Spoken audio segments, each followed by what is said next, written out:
Wait பண்ணி பார்ப்போமே, ரொம்ப அவசரப்பட வேண்டாம். எப்படித்தான் இந்த ஊழலை ஒழிக்கிறாங்க அப்படின்றத நம்ம பார்ப்போம். ஏன்னா மேல் மட்டத்தில் நடக்கிற ஊழல் அதுக்கப்புறம் அடிமட்டம் வரைக்கும் போகிறது அப்படின்றது ரெண்டு வித்தியாசமான விஷயங்கள். மேல் மட்டத்தில் நீங்கள் ரொம்ப நேர்மையாக வெளிப்படையாக இருந்தீங்க அப்படின்னு சொன்னால் அப்போ கீழே இருக்கவங்க கொஞ்சம் யோசிப்பாங்க, ஆஹா இந்த மாதிரி இருக்க அப்படின்னு. எப்படின்னா எப்போவுமே முதல்ல அமைச்சர்கள், அவங்களுக்கு கீழே இருக்க அதிகாரிகள், அதுக்கப்புறம் டவுன் த லைன் அப்படி போயிட்டே இருக்கும். ஒரு சின்ன ஆஃபீஸை எடுத்துப்போமே, நீங்கள் அமைச்சர் கூட போக வேணாம், அந்த ஆஃபீஸில் அந்த தலைமை அதிகாரி ரொம்ப நேர்மையானவர் இருக்கார் அப்படின்னு சொன்னால் வந்தவங்களாம் கொஞ்சம் யோசிப்பாங்க, ஐயா இந்த ஆள் இருக்கா, நம்ம பழவு கெட்டு போயிருமே அப்படின்னு சொல்லிட்டு. ஊழல் அப்படின்னா நம்ம சொல்கிற மாதிரி இந்த லஞ்சம் அப்படின்றது காசு மட்டும் கிடையாது சிவா, எல்லாம் அப்படி தான் நினச்சிட்டு இருக்காங்க. எத்தனையோ விஷயங்கள் இருக்குது. நீங்கள் அதை பண்ணி கொடுங்க, நாங்கள் இதை பண்ணி கொடுக்குறோம், இல்லை இதை பண்ணுறோம், இந்த மாதிரி நிறைய விஷயங்கள் இருக்குது. அப்போது மேலே இருக்கவங்களும் அந்த மாதிரி எந்த குற்றச்சாட்டுக்கும் அப்பாற்பட்டவர்களாக இருக்க வேண்டும். இப்போ பார்த்தீங்கன்னா அந்த அரசு வழக்கறிஞர் நியமனத்தில் அப்படின்ட்டு அவங்க கட்சியில் இருக்கவங்க யாரோ கேஸ் போட்டிருக்காங்க, அப்படிலாம் இல்லை அப்படின்னு சொல்லியிருக்காரு. அதுக்கப்புறம் அந்த ரெக்கமெண்டேஷன் லெட்டர்லாம் இதோ இருக்குது பாருங்க அப்படின்னு காமிச்சிருக்காங்க. இந்த மாதிரி நிறைய விஷயங்கள் இருக்குது. அப்போ மேலேயே இப்போவே அந்த அரசு வழக்கறிஞர் நியமனம் ரெக்கமெண்டேஷன் அப்படின்னு வரும்போது அப்போ கீழே இருக்கவங்களாம் என்ன நினைப்பாங்க, இவங்க மட்டும் அந்த மாதிரி பண்ணுவாங்க, எங்களை மட்டும் கேட்பாங்களா அப்படின்வாங்க. ரைட், இது ஒரே நாளில் மந்திரக்கோல் வச்சுன்னு தும் தத்தா அப்படின்லாம் மாற்ற முடியாது. மேலே இருக்கவங்க 100% நேர்மையாக இருக்காங்களா அப்படின்றத கொஞ்சம் டைம் கொடுத்து பார்ப்போம். இப்போ வர குற்றச்சாட்டுகள்லாம் ரைட்டு, அதை வரதான் செய்யும். ஒரு வருஷம் வெயிட் பண்ணி பார்ப்போமே என்ன தான் நடக்குது அப்படின்னு. அந்த மாதிரி இதுக்கு எவ்வளோ ஃபண்டிங் அலோகேட் பண்ணியிருக்காங்கன்னு பார்த்தா ஆச்சரியமாக இருக்குது. இந்த பணத்தை வச்சு எப்படா எல்லாருக்கும் மருந்து கொடுக்க முடியும் அப்படின்னு. ஆனால் அவருடைய வீட்டுக்கு மட்டும் பல கோடிகள் செலவு பண்ணார். இது எந்த விதமான நேர்மை அப்படின்னு நீங்கள் சொல்கிறீங்க? சரி, நான் இன்னொன்று சொல்லிட்டா, இவர் லஞ்சம் கொடுக்காதீங்க அப்படின்றாரு. இன்னொரு சிஎம் கொடுத்த லஞ்ச பணத்தெல்லாம் திருப்பி கொடுத்துருங்கன்னு கட்சிக்காரங்களுக்கு சொன்னாங்க. அது தெரியுமா உங்களுக்கு? இப்போ நீங்கள் அங்கே போயிட்டு சதின்னு சொல்கிறீங்கன்னா ஒரு மேட்டர் சிபிஐ விசாரணை செய்து கொண்டு இருக்கின்றது. அது மட்டும் இல்லை, இந்த மாதிரி யாருமே சதி செய்யக்கூடாதுன்றதுக்காக அந்த நினைவு சின்னம் அப்படின்னு சொன்னீங்கன்னா அப்போ விசாரணையின் போக்கை திசை திருப்புவதாக இருக்கு. இதெல்லாம் ஒரு பொறுப்புள்ள பதவியில் இருக்கவர், அதுவும் காவல்துறை அவர் கட்டுப்பாட்டில் வச்சிருக்காரு மந்திரி சபையில். அவர் இந்த மாதிரிலாம் பேசலாமா அப்படின்னு ஏகப்பட்ட கேள்விகள் இருக்குது. பட் சிபிஐ என்ன பண்ணுவாங்க சொல்ல முடியாது. ஏன்னா இன்றைக்கி மத்திய அரசாங்கம் மாநில அரசாங்கத்துக்கு ரொம்ப ஆதரவாக இருக்குது, இவங்களும் ரொம்ப இணக்கமாக இருக்கின்றார்கள். இது சரியான நடவடிக்கை தான் நிஜமாகவே சஸ்பெண்ட் பண்ணியிருந்தாங்கன்னா. ஏன்னா இந்த மாதிரியான ஜால்ராக்கள் இவங்களால தான் ஒரு ஆட்சிக்கு கெட்ட பெயர் அப்படின்றதே வருது. இப்போ அங்கே அவர் போயிருக்கிறது ஏதோ ஒரு முதலமைச்சர் நிகழ்ச்சி அப்படின்னு சொன்னால் அப்போ முதலமைச்சருக்கு மேலே பிரதம மந்திரி நிகழ்ச்சி எல்லாத்தையும் அந்த மாதிரி தான் நீங்கள் லைவாக காமிக்கிறீங்களா? இதெல்லாம் எதுக்காக அப்படின்னா போட்டு காமிச்சு பார்த்தீங்களா?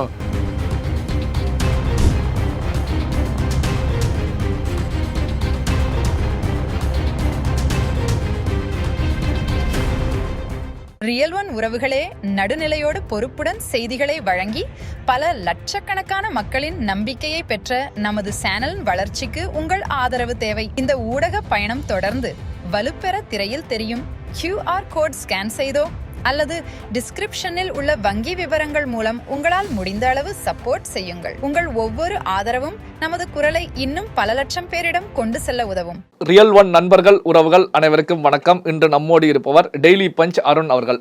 வணக்கம் சார். வணக்கம் சிவா. யாருக்கும் லஞ்சம் தர வேண்டாம், யாராவது லஞ்சம் அப்படின்னு சொல்லி கேட்டாங்க அப்படின்னா என்னுடைய பெயரை சொல்லுங்க. இதுதான் கரூரில் பேசும்போது தமிழக முதலமைச்சர் விஜய் அவர்கள் சொன்னதில் மிக முக்கியமான ஹைலைட்டான விஷயமா பார்க்கப்படுது. நீங்கள் எப்படி சார் பார்க்குறீங்க? இல்லை, இது சினிமாவில் கூட இந்த மாதிரி நிறைய சீன் பார்த்துருக்கோம். நம்ம கேட்டால் என் பேரை சொல்லு அப்படின்வாங்க. ரைட்டு, ஐயாகிறாரு அப்படின்னு இது பண்ண மாட்டாங்க. இன்டென்ட் எல்லாம் கரெக்டாக தான் இருக்குது. ஆனால் தொட விட மாட்டோம், தொட்டவங்களை விட மாட்டோம் அப்படின்னு சொல்லிட்டு தொட்டாதா குற்றம் சாட்டப்பட்டவர்கள் எல்லாம் கூட சேர்த்து வச்சுக்கின்னு நாங்கள் நேர்மையான ஆட்சி. இதில் வேறு அதிமுகவில் சொன்னாங்க கடன் இருக்குது, கடன் இருக்குதுன்னா எல்லாருக்கும் தான் கடன் இருக்குது. எங்கள் கடன் இருக்குதுன்னா கட்சி மாறுவாங்களா? அதுவே எனக்கு தெரியல. சரி, ரைட்டு, அவர் பேரை சொல்லணும், இல்லை அது கேட்கவே கூடாது யாருமே. ஏன்னா அவர் பேர் எல்லாருக்கும் தெரியும்ல, நீங்கள் சொல்லி தான் தெரியணுமா? வெயிட் பண்ணி பார்ப்போமே, ரொம்ப அவசரப்பட வேண்டாம். எப்படித்தான் இந்த ஊழலை ஒழிக்கிறாங்க அப்படின்றத நம்ம பார்ப்போம்.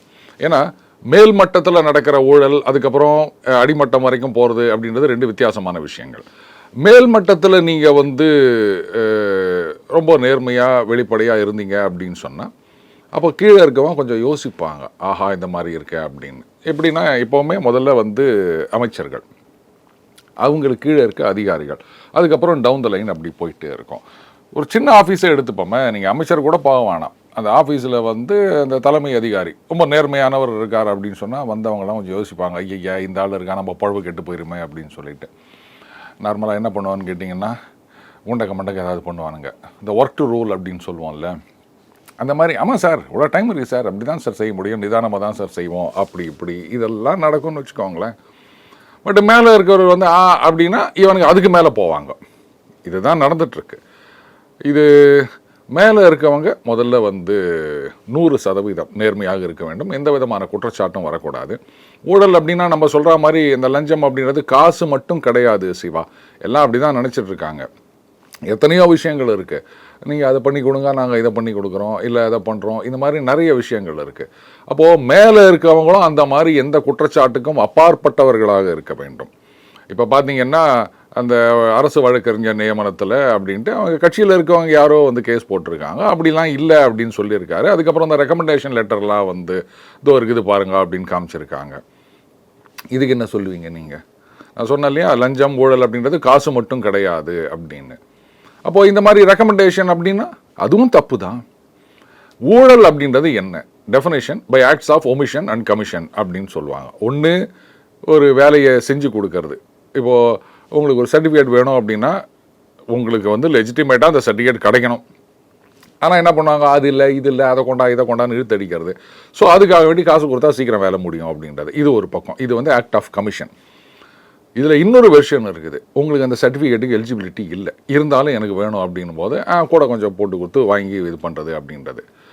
ஒமிஷன் அப்படின்னு சொன்னால் இப்போ நம்ம அமைச்சர் அருண்ராஜ் அவர்கள் சொல்லியிருக்கார் பாருங்க, அந்த என்ஓசி 60 நாளைக்குள்ளே ஒன்று நீங்கள் என்ஓசி கொடுத்தா கொடுக்கணும், இல்லாட்டா ரிஜெக்ட் பண்ணணும். எதுவுமே பண்ணாமல் விட்டுட்டு அதுக்கப்புறமா 90 நாளில் வந்து கொடுத்துருக்காங்க, அப்புறம் ரிவோக் பண்ணியிருக்காங்க, இதை வச்சு அவங்க வந்து என்ஓசி வாங்கிட்டாங்க அப்படின்னு சொல்லியிருக்காங்க. இது வந்து ஆக்ட் ஆஃப் ஒமிஷன் அப்படின்னு சொல்லுவாங்க. இதுக்கு நேரடியாக என்ன எதுக்காக பண்ணாங்க, இது வந்து யாராவது சொன்னாங்களா, இல்லை அமைச்சர், இவர் வந்து அமைச்சர் மேலே, முன்னாள் அமைச்சர் மேலே குற்றம் சாட்டி இருக்கின்றார், அதனால தான் இந்த மாதிரி ஆயிருக்கு அப்படின்னு. இந்த மாதிரி நிறைய விஷயங்கள் இருக்குது. அப்போ மேலேயே வந்து இப்போவே அந்த அரசு வழக்கறிஞர் நியமனம் ரெக்கமெண்டேஷன் அப்படின்னு வரும்போது அப்போ கீழே இருக்கவங்களாம் என்ன நினைப்பாங்க, இவங்க மட்டும் அந்த மாதிரி பண்ணுவாங்க, எங்களை மட்டும் கேட்பாங்களா அப்படின்வாங்க. ரைட், இது வந்து ஒரே நாளில் மந்திரக்கோல் வச்சுன்னு தும் தத்தா அப்படின்லாம் மாற்ற முடியாது. மேலே இருக்கவங்க 100% நேர்மையாக இருக்காங்களா அப்படின்றத கொஞ்சம் டைம் கொடுத்து பார்ப்போம். இப்போ வர குற்றச்சாட்டுகள்லாம் ரைட்டு, அது வரதான் செய்யும். ஒரு வருஷம் வெயிட் பண்ணி பார்ப்போமே என்னதான் நடக்குது அப்படின்னு. ஆனால் இப்போ தமிழக வரலாற்றை, தமிழகம் மட்டுமல்ல இந்திய வரலாற்றை எடுத்து பார்த்தா கூட ஒரு முதலமைச்சர் போல்டாக லஞ்சம் கொடுக்காதீங்க, லஞ்சம் கொடுக்குறவங்கள சும்மா விட மாட்டேன் அப்படிங்கிற கருத்துக்களை தெரிவிப்பது இது முதல் முறை அப்படின்னு தான் பார்த்துக்கிட்டு இருக்கேன். அப்படி தானே சார்? நான் இன்னொன்று சொல்லிட்டேன், இது அரவிந்த் கெஜ்ரிவால் கூட அப்படி தான் சொல்லியிருந்தாரு. ஆனால் அரவிந்த் கெஜ்ரிவால் வந்து வெற்றி பெற்ற பிறகு வெளிப்படையாக அனௌன்ஸ் பண்ணல சார். அப்போ வெற்றி பெறுவதற்கு முன்னாடி சொன்னாரு, வெற்றி பெற்ற உடனே திருந்திட்டாரு. இல்ல எல்லாம் இப்படி தான். அண்ணா சார் கூட போராட்டத்தை எடுத்துட்டு போகும்போது சோ அப்ப ஜெயிச்ச பிறகு வாய முடிக்கினாரு அப்படின்றீங்களா? ஜெயிக்கிறதுக்கு முன்னாடி அதுதானே சொன்னாரு அவரு. அவருடைய லட்சணம் என்ன அப்படின்னு உலகத்துக்கே தெரிஞ்சு போச்சு இல்ல. இந்த மொஹலா கிளினிக் அப்படின்லாம் கதை விட்டாங்க, நானும் ஆர்டிஐல போட்டு வாங்கினேன், என்னதான் பண்ணியிருக்காங்க அப்படின்னு. ஒரு நாளைக்கு அந்த நம்ம அந்த பிரைமரி ஹெல்த் சென்டர் அப்கிரேடட் பிஹெச்சின்னு சொல்றோம் இல்லையா, அந்த மாதிரி இதுக்கு எவ்வளோ ஃபண்டிங் அலோகேட் பண்ணியிருக்காங்கன்னு பார்த்தா ஆச்சரியமாக இருக்குது. இந்த பணத்தை வச்சு எப்படா வந்து எல்லாருக்கும் வந்து மருந்து கொடுக்க முடியும் அப்படின்னு.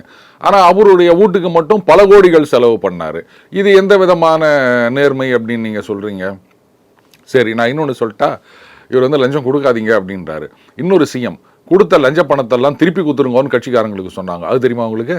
எந்த சிஎம் சார் அது? மம்தா பானர்ஜி அவர்கள் வெஸ்ட் பெங்காலில் இந்த பாராளுமன்றம், அதுக்கு முந்தின பாராளுமன்ற தேர்தலும் போது கட் பண்ணின்னு சொல்லுவாங்க.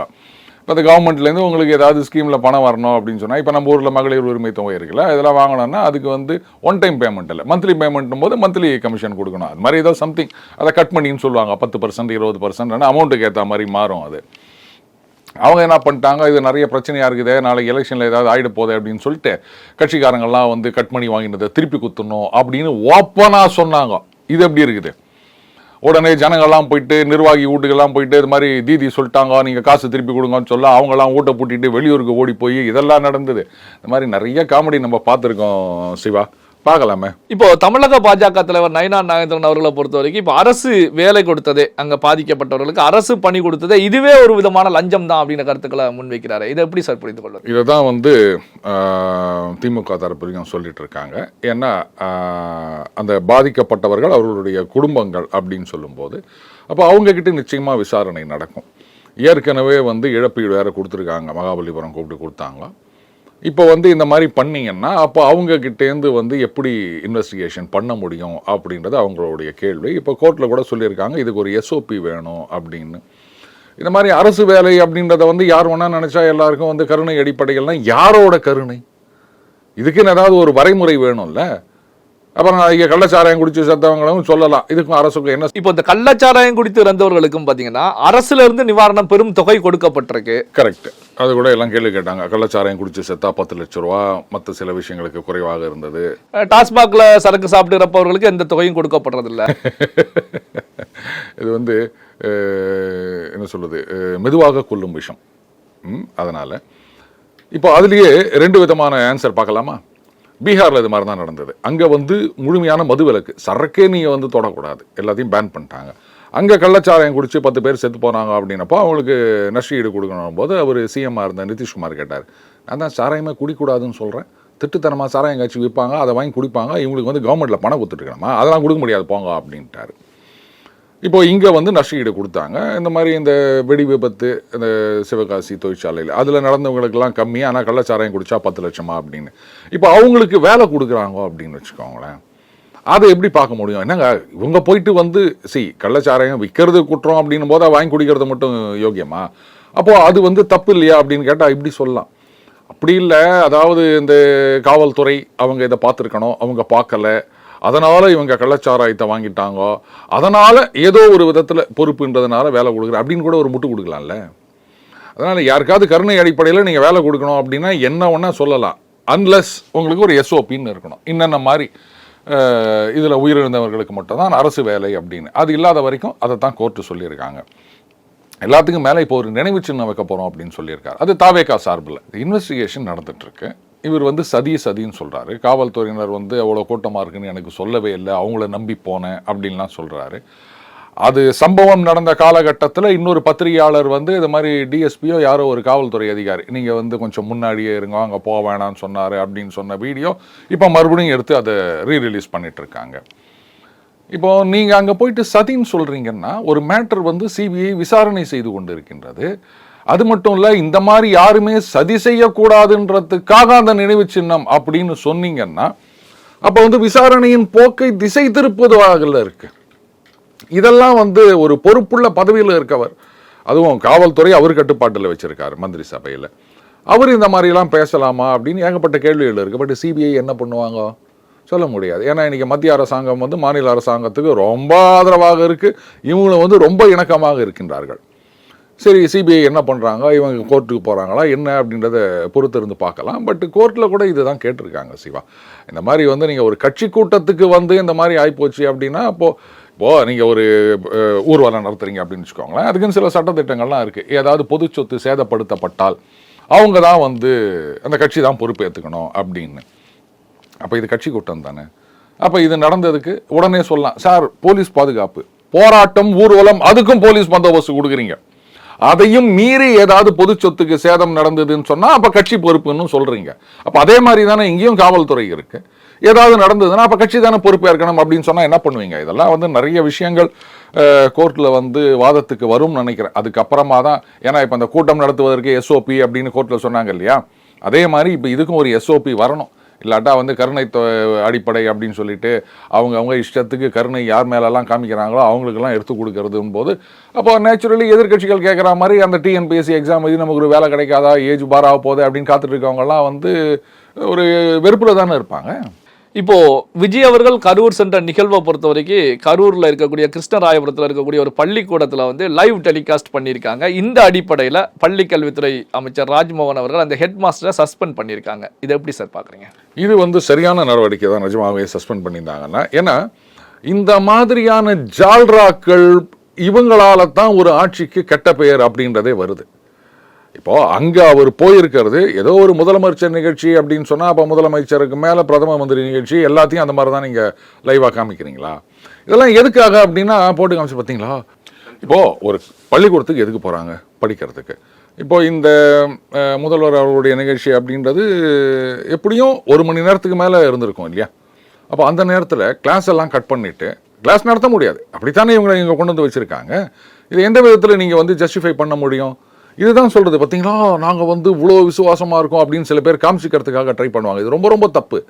பள்ளிக்கு வராங்கன்னா படிக்கிறதுக்கு வராங்க. அவங்களாண்ட போயிட்டு இப்போது ஏற்கனவே வந்து எதிர்க்கட்சிகள் தரப்பில் என்ன சொல்கிறாங்க, இவங்க பாட்டுக்கு பள்ளிக்கூடத்துக்கெல்லாம் போயிட்டு அதை நம்ம முதல்வர் முதல்வர் அப்படி இப்படின்னு சொல்லிட்டு இது மாதிரிலாம் பண்ணிட்டு வராங்க அப்படின்னு. அதுக்காகத்தான் அமைச்சர் ராஜ்மோகன் அவர்கள் ஒரு ஆர்டர்ஸ் இஷ்யூ பண்ணியிருந்தார். பார்த்தீங்கல்ல, இந்த மாதிரி பள்ளிகளில் எல்லாரும்லாம் போகக்கூடாது, இந்த மாதிரி பண்ணக்கூடாது அப்படி இப்படின்னு சொல்லியிருந்தார். அப்படி இருக்குச்சா மற்றவங்க வந்து பண்ணாமல் ஒரு எச்சமே உட்காந்துக்கின்னு இதை லைவாக போட்டு காமிச்சு இது பண்ணியிருந்தாருன்னா அதை எப்படி ஏற்றுக்க முடியும்? இது வெறும் சஸ்பெண்ட் பண்ணுறதோடு இல்லாமல் ஒரு நிச்சயமாக ஏதாவது ஒரு நடவடிக்கை எடுக்க வேண்டும். அப்போ தான் மற்றவங்க இந்த மாதிரி ஜால்ரா அடிக்கிறத நிறுத்துவாங்க. புரியுதுங்களா? ஸ்கூலில் வந்து நீங்கள் இது ரெண்டாவது, இது ஏதோ கல்வி சம்பந்தமான ஒரு நிகழ்ச்சி, கல்வி கருத்தரங்கம், அதில் பேசுகிறார் அப்படின்னா கூட ஓரளவுக்கு முட்டு கொடுக்க முடியும். பசங்களுக்கும் கல்வி கருத்தரங்கம் என்னையா சம்மந்தம் இருக்குது அப்படின்னு சொன்னால் கூட. இது வந்து முழுக்க முழுக்க அவர் பேசினது அங்கே அரசியல் தான். அது எதுக்கு இங்கே ஸ்கூலில்? இது தேவையில்லாத வேலை. இது சஸ்பெண்ட் பண்ணியிருந்தாங்கன்னா நிஜமாவே வரவிருக்க வேண்டிய நிகழ்ச்சி. பட் அதோட நிற்காம இது வந்து ஆப்டிக்ஸ் தானே, சஸ்பெண்ட் பண்ணிட்டாங்க அப்படின்னு. அது suspension is not a penalty. அதை முதல்ல புரிஞ்சுக்கணும். அதுக்கப்புறமா அவருக்கு வந்து மெமோ கொடுத்து அதுக்கு வந்து பனிஷ்மெண்ட்டு அப்படின்லாம் இருக்குது. அப்படி இருந்தால் மட்டும்தான் இது வந்து தொடராது. அப்படி இல்லை அப்படின்னு சொன்னால் இது நிறைய நடந்ததுன்னு சொன்னால் அது ஆட்சிக்கு தான் அசிங்கம். பல்வேறு முக்கியமான தகவல்கள் செய்திகளை நம்முடைய உறவுகளுடன் பகிர்ந்து கொண்டதற்கு நன்றி சார். நன்றி சிவா. உங்கள் பிசினஸ் இன்னும் அதிக மக்களை சென்றடைய வேண்டுமா? இன்றைய டிஜிட்டல் உலகில் சரியான ப்ரமோஷன் தான் வெற்றியின் முதல் படி. தமிழகம் முழுவதும் பல லட்சக்கணக்கான பார்வையாளர்களை தினமும் சென்றடையும் ரியல் ஒன் யூடியூப் சேனல்களில் உங்கள் பிசினஸ் இனி எல்லோரும் அறியட்டும். குறைந்த செலவில் அதிக ரீச். உங்கள் பிராண்டுக்கு நம்பிக்கையும் வளர்ச்சியும் சேர்க்க இன்றே எங்களை தொடர்பு கொள்ளுங்கள். 9280087164